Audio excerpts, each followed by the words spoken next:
Tiger snake, fire in the jungle, how the tiger and the snake became friends. Deep in an untouched rainforest, where the trees were so tall they blocked out the sky, lived a mighty tiger named Raka. Raka was proud, strong, and just a little arrogant. In his territory, he was king. Anyone who came too close was warned with a low, threatening growl. Not far away, nestled in the twisted roots of an old mahogany tree, lived a clever green snake named Nira. Nira was quick, sharp, and never wasted words. She avoided contact with other animals, especially Raka, whom she thought was just a puffed-up muscle head. Raka and Nira often crossed paths, not out of friendship, but because their territories overlapped. Every time they met, it was the same. Raka would growl with disdain, and Nira would hiss in irritation. "Watch where you're crawling, worm," Raka growled one day when she interrupted his drink at the river. "You watch where you're stomping, furball," Nira hissed back coldly. And so they lived, side by side, in constant dislike. Then came the smoke. One morning, a strange smell hung in the air. Faint at first, but soon stronger, sharp, biting, and hot. Raka lifted his head and sniffed. Smoke. His fur bristled. Nira, resting in her tree root den, suddenly felt heat creeping through the ground. Her instincts screamed danger. She slithered out and saw it, a wall of fire, devouring the forest as it moved.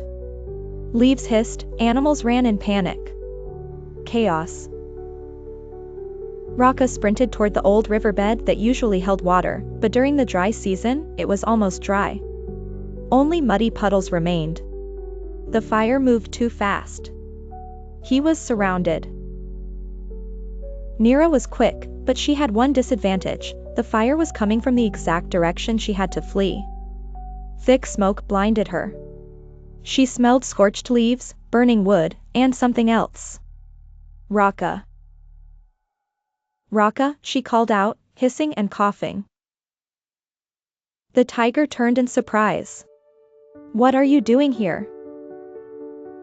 If we don't help each other now, we're both going to die. Raka hesitated. He didn't like her. But the fire was getting closer. And she was right. The escape. Together they ran and crawled deeper into the forest, always searching for a safe spot. But the smoke thickened, the heat became unbearable. Animals rushed past them, birds screamed in panic. A burning branch crashed down right in front of Nira. She shrieked as a spark scorched her tail. Raka stopped. His instinct told him to keep running. But something else, something deeper, made him turn back.